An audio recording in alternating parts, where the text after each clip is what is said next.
Subway's bread contained azotocarbonamide. Never heard of it? You've definitely stepped on it. That's the same chemical used to make yoga mats and shoe soles nice and foamy. Appetizing, right? Now here's what really gets me. This stuff is completely banned in food across Europe and Australia.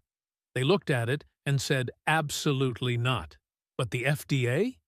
They allow up to 45 parts per million in American bread. Land of the free, home of the yoga mat sandwich. Subway's initial response was basically a corporate shrug. They defended using it. But when thousands of customers started freaking out, suddenly they could remove it. Within months, it was gone from their recipe. Which raises an obvious question. If they could switch to a safer alternative that quickly, why weren't they using it all along? Money. That's why. But wait, it gets worse. When azotocarbonamide breaks down during baking, it can form something called urethane. The EPA lists that as a probable human carcinogen. So for over a decade, Subway customers were unknowingly eating bread with potential cancer-causing breakdown products. 10 years. That's how long this went on before a blogger caught them. And if they were hiding yoga mat chemicals in plain sight, you have to wonder what else is lurking in their ingredients. Turns out, their chicken might be the biggest scandal of all. So here's where things get really messy. In 2017, CBC Marketplace decided to test fast food chicken. They sent samples from multiple chains to a lab for DNA analysis. Most came back around 90 to 95% chicken. Solid numbers. Expected results. Then Subway's results arrived. Their oven-roasted chicken? Only 53.6% actual chicken DNA. The strips? Even worse. 42.8%. Let that sink in. You're ordering chicken, but nearly half of what you're eating is soy filler. Now Subway didn't just get upset. They got lawsuit upset. $210 million worth of upset. They sued CBC for defamation, claiming the testing was flawed and their reputation was damaged. But here's the kicker. They dropped the lawsuit. Never went to trial. Never disproved those findings in court. Just quietly walked away.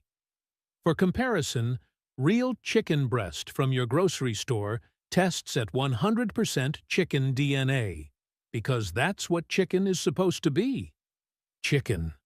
The soy protein mixed into Subway's version serves a sneaky purpose, too. It absorbs water during cooking, which artificially pumps up the weight. You're paying chicken prices for waterlogged soy.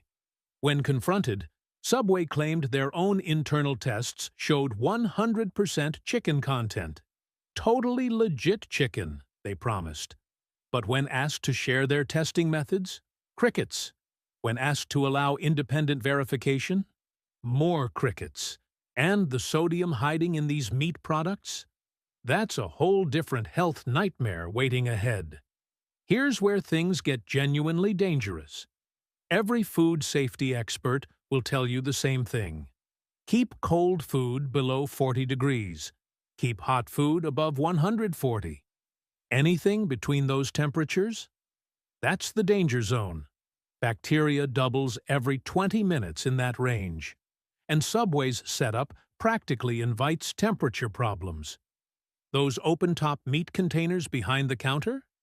Every single time an employee reaches in, cold air escapes. Multiply that by hundreds of customers per day, and you've got meat that's constantly fluctuating in temperature. A 2019 health inspection sweep across major cities found 34% of Subway locations had at least one critical temperature violation. That's more than 1 in 3 stores failing on the most basic food safety measure. Now, employees are supposed to check meat temperatures every 4 hours with thermometers. Supposed to, but undercover investigations revealed many skip this step entirely during busy periods. Makes sense when you think about it. You've got a line out the door, someone's demanding extra mayo, And suddenly checking the turkey temperature falls off the priority list. Then there's the sneeze guard situation. It only blocks from one direction. Meanwhile, employees who just handled cash are reaching directly over your meat, over and over again. But here's what really bothered me. Leftover meat from the display case gets refrigerated overnight and served the next day. Then exposed again. Then refrigerated again. Multiple temperature abuse cycles before it ever hits your sandwich. And we haven't even talked about what's hiding in all that salt yet. Let's talk about the silent killer hiding in every Subway sandwich. Salt. A single 6-inch cold-cut combo packs 1,290 milligrams of sodium. That's more than half your entire daily limit. And you haven't even added cheese yet. But here's where it gets ridiculous. Order a foot-long spicy Italian, and the meat alone hits 2,480 milligrams. Your whole day's worth of sodium in one sandwich before lunch. Why so much salt? Because Subway literally injects their turkey with salt solutions. It's not for flavor, it's for weight. More water retention means heavier meat. Heavier meat means you're paying turkey prices for salt water. Genius for them. Not so great for your blood pressure. And the health consequences aren't some distant maybe. High sodium in processed meats directly increases your risk of heart disease, stroke, and hypertension, especially if you're over 50. Now you might think, I'll just order the veggie delete. Problem solved. Not quite. The bread alone contains 310 milligrams of sodium. The vegetables sitting on top of it? The bread beneath it is already working against you. Here's my favorite comparison. 3 slices of Subway ham contain more salt than an entire bag of potato chips. Let that sink in. You'd be better off nutritionally crushing Lay's between 2 pieces of bread. But sodium isn't even the strangest thing about Subway's meat. Wait until you hear how they actually construct it. Here's where things get genuinely weird. That carved turkey at Subway? Nobody carved anything. It's actually turkey scraps that got thrown into an industrial blender, emulsified into paste, mixed with binders, pressed into molds, then sliced to look like someone hand-carved it from an actual bird. Spoiler alert. They didn't. And the roast beef? It goes through something called transglutaminase treatment. Fancy name, right? It's basically meat glue. Enzymes that bond tiny meat pieces into larger slabs that look like they came from one piece of beef. The wild part is this. The meat touching the outside of your sandwich might have come from a completely different animal than the meat in the middle. Same slice. Different sources. Glued together like some kind of protein Frankenstein. My grandfather used to say, real roast beef should fall apart when you slice it too thin. Subway's holds together like it's got a grudge against gravity. Now I know why. These bonding points where different meat pieces meet? They're bacterial playgrounds. Extra preservatives get pumped in just to keep those seams from becoming petri dishes.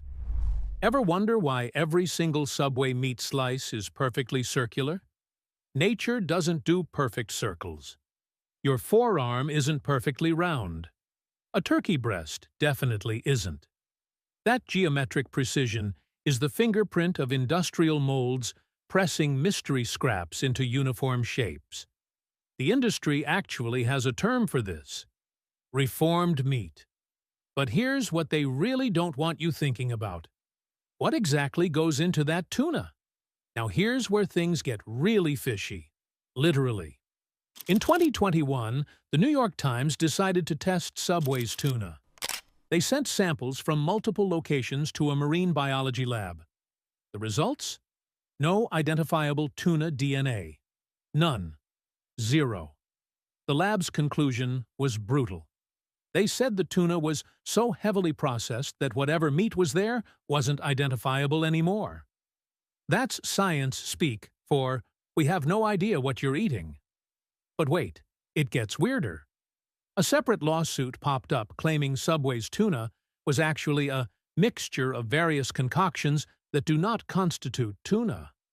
The case eventually got dismissed, but not before people started asking serious questions. And what's actually in that tuna salad? Over a dozen ingredients beyond fish. We're talking soy, modified food starch, various gums and binders. Your grandma's tuna salad had mayo and maybe some celery. Subway's has a chemistry set. Subway fired back hard. They insisted their tuna is 100% real skipjack and yellowfin. Totally legitimate. Nothing to see here. So let them prove it, right? Nope. They refuse to allow independent observers into their supply chain. If your tuna is real, why not just show everyone? Here's the kicker, though. Internal documents revealed Subway only requires suppliers to certify 99.5% tuna content. That remaining 0.5% could be literally anything. Makes you wonder what else might be hiding in plain sight. Speaking of hidden things, the profit margins on Subway meat would make your jaw drop. Here's where Subway really gets you. That $9 foot-long you just ordered? The meat inside cost Subway about 50 cents. That's a 1,700% markup on the protein portion alone. My first car had a smaller markup than that. And it's not an accident. See, all that processing we've talked about? The restructuring, the fillers, the soy protein? It's not just about shelf life. It's about profit. Restructured meat products use 40% less actual animal protein than whole muscle cuts. So when they're grinding up scraps and gluing them back together, they're laughing all the way to the bank. But here's the part that even surprised me. Franchisees, the people actually running these stores, get squeezed too. Subway requires them to buy all ingredients through approved suppliers.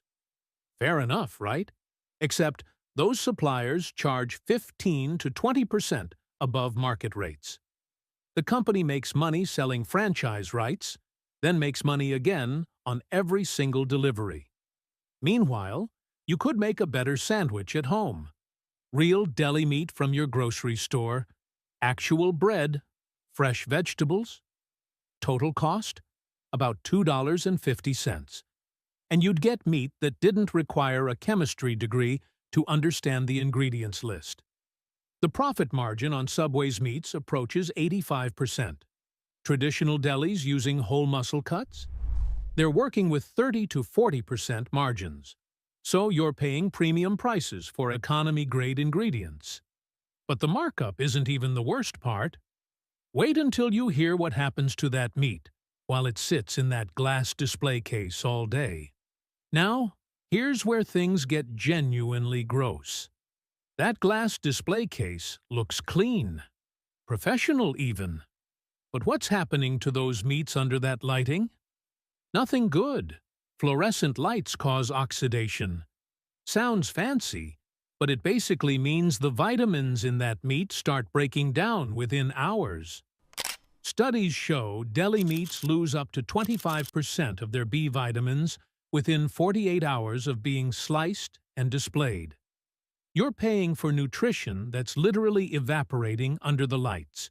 Ever notice how the meat always looks wet and shiny? That's not natural juiciness, my friend. Employees regularly spray the meat with water to prevent that dried-out look. Great for appearance, terrible for flavor. And hey, you're paying by weight for that added water. But wait, there's more. Cross-contamination runs rampant. One employee touches the turkey, then the ham, then your chicken. Same gloves, different meats. Allergens and bacteria just hitching rides across the entire display. Makes sense, right? When you're rushing through a lunch crowd, changing gloves feels optional. The shiny appearance also comes from phosphate solutions, not moisture from quality meat. Chemical additives making processed products look appetizing. And by closing time, those meats have been handled dozens of times. breathed on constantly. Temperature cycled through multiple rushes. The bacterial load at 9 p.m. is dramatically higher than at opening. My grandmother used to say anything sitting out all day belongs in the trash. Subway says it belongs on your sandwich. So what does all this mean for you?